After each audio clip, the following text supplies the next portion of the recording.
I've been really working on the finance part, and it doesn't seem, it's like I sit there and I actually try and be in the feel of it. Well, you're hitting it too head on.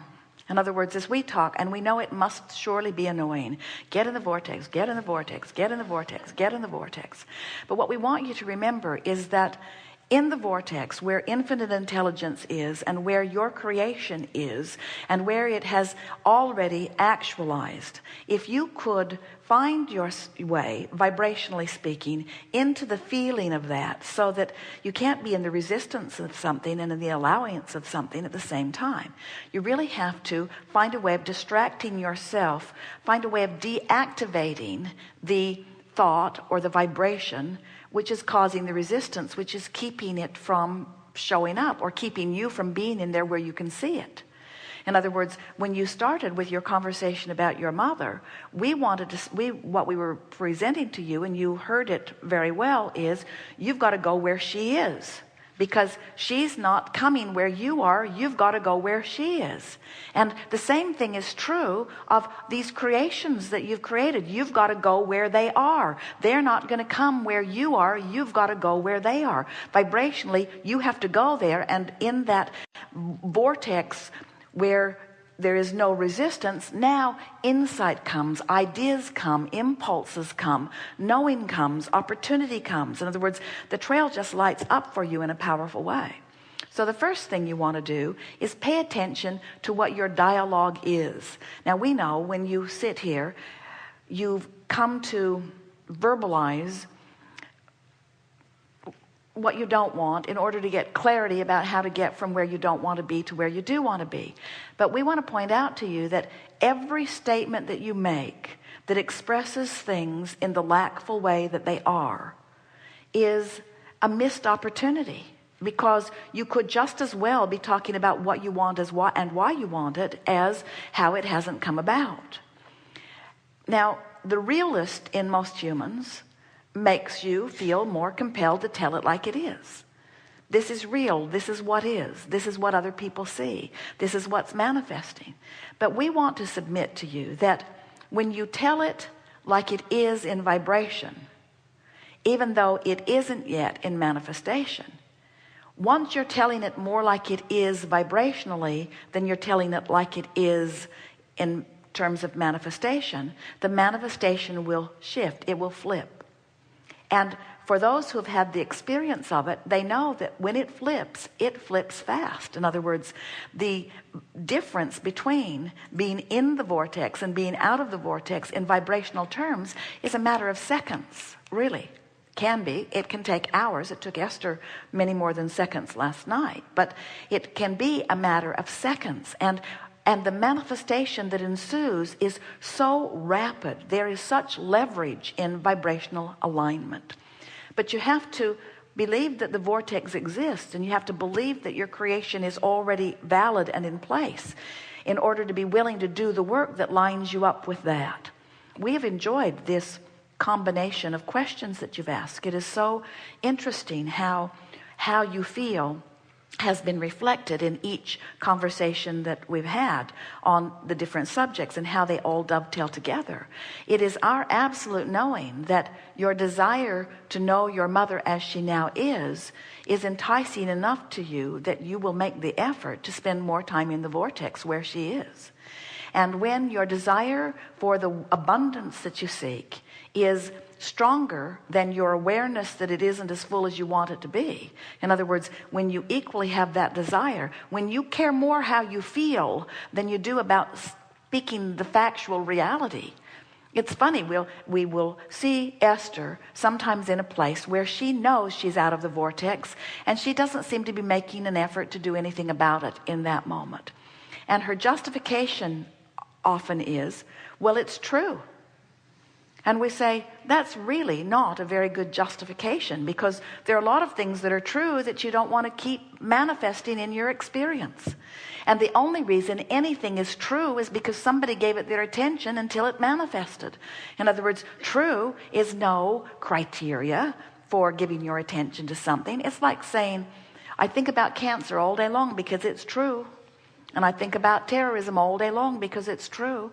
And we say, why would you think about things that separate you from who you really are and what you really want? And if your answer is because it's true, we say, what a flimsy reason that is. Or she will say, it's interesting. I want to be informed on the subject.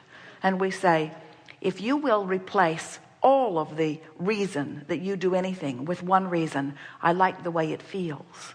I like the way it feels. You'll train yourself thought by thought by thought into closer proximity to your vortex. Enough so that your vortex, as you approach hope on a regular basis, will take you in and show you something, and take you in and show you something, and take you in and show you something. And then hope moves to belief, and then you've got it. All it takes is believing what you want.